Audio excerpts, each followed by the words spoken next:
साल 2004 मध्य प्रदेश की आरजीपीवी से एक लड़का अपना बी फार्मा कंप्लीट करता है। 2007 में पढ़ने के लिए बाहर चला जाता है और वापस आकर टीआईटी कॉलेज में पढ़ाना शुरू करता है। अचानक से उसकी दोस्ती एक लड़के से होती है जो उसे इस्लाम के बारे में बताना शुरू करता है।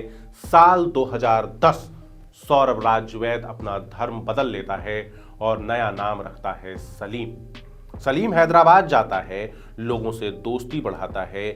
कुछ सालों के बाद अपनी बीवी को भी इस्लाम मानने के लिए मजबूर करता है और उसके बाद जो सौरभ राजवैद कभी क्लास का सबसे होशियार लड़का हुआ करता था, वो हिज्ब उल तहरीर का आतंकी सरगना बन जाता है। एनआईए की टीम जब उसके कमरे पर दबिश देती है तो वहां से आईएसआईएस की किताबें मिलती हैं, जिहादी साहित्य मिलता है और अब चार्जशीट दाखिल होने के बाद पता चला कि तैयारी केमिकल वेपन बनाने की थी। तैयारी थी संघ और भाजपा के नेताओं की टारगेट किलिंग की। जो बातें मैं बता रहा हूं ये किसी फिल्म की स्क्रिप्ट नहीं, बल्कि मध्य प्रदेश की राजधानी भोपाल से खुले एक आतंकी सरगना की कहानी है। नमस्कार, मैं सौरभ कुमार, आप देख रहे हैं आयुध। मध्य प्रदेश की राजधानी भोपाल से 11 लोगों मध्य प्रदेश से 11 लोगों को गिरफ्तार किया गया था, जिनका संबंध एचयूटी से था। अब एनआईए ने चार्जशीट दाखिल कर दिया है इस मामले में और चार्जशीट दाखिल होने के बाद कई तरह की बातें खुलकर आ रही हैं। आज के वीडियो में इसी बारे में विस्तार से बात करेंगे।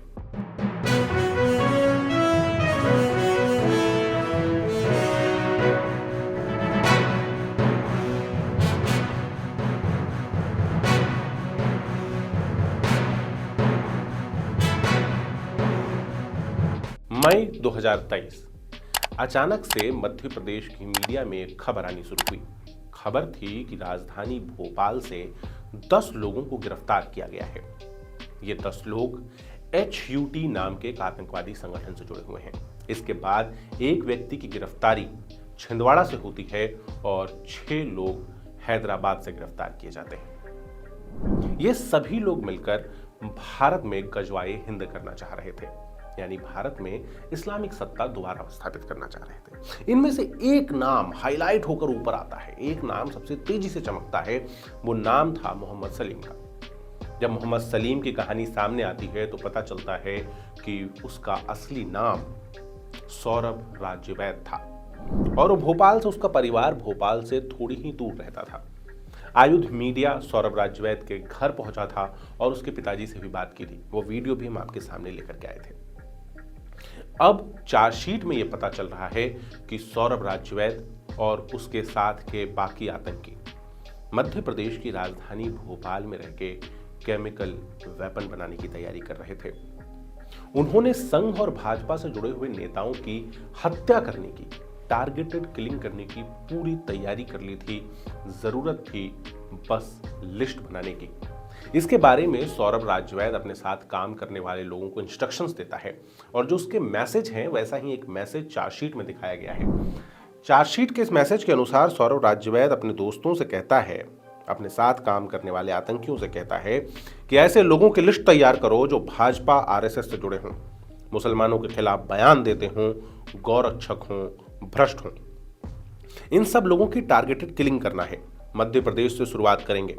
हर जिले में हमारा मुजाहिदीन तैयार होना चाहिए। मुसलमानों पर जुल्म हो रहे हैं, अब हम खामोश नहीं बैठ सकते।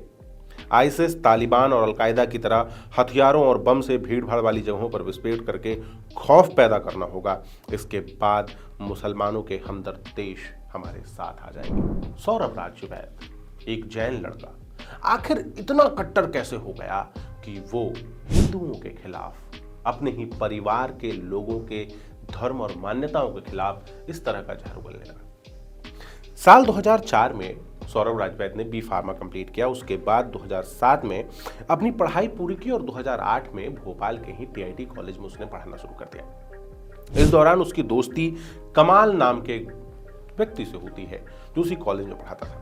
कमाल के साथ वो कुरान पे बातें करना शुरू करता है और धीरे धीरे वो कुरान से इतना इंस्पायर हो जाता है कि 2010 में अपना धर्म बदल के इस्लाम अपना लेता है। उसके बाद सौरभ राजवैद मोहम्मद सलीम बनने के बाद हैदराबाद शिफ्ट होता है। हैदराबाद शिफ्ट होने के बाद वो कुरान, हदीस और खिलाफत के बारे में पढ़ता है।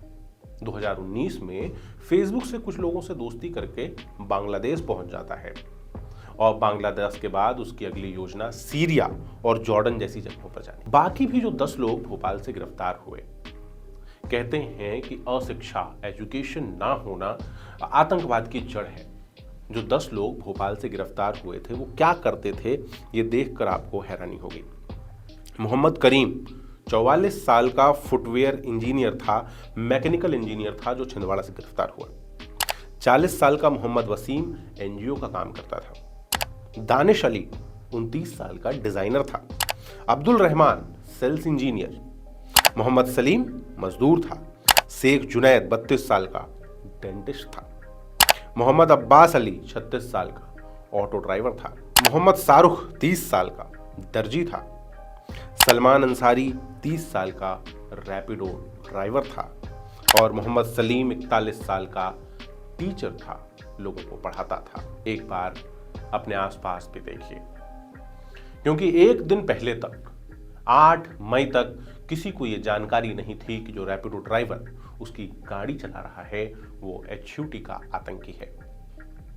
जिस दर्जी के पास कपड़े सिलवाने के लिए जा रहे हैं उसके मन के अंदर कौन सी कहानी चल रही है यह हमें नहीं पता। लेकिन एक सवाल हमें खुद से पूछने की जरूरत है, सवाल कि आखिर ऐसी कौन सी कट्टरता का पाठ सौरभ राजवैद को पढ़ाया गया कि वो मोहम्मद सलीम बन गया। आखिर सौरभ राजवैद के मन में ऐसी कौन सी बात बो दी गई जिसने उसे आतंक का सरगना बना दिया। कमेंट करके अपनी बात बताइए। इस मामले के बाकी डिटेल्स भी हम पहले भी आप तक पहुंचाते रहे हैं और आगे भी पहुंचाते रहेंगे।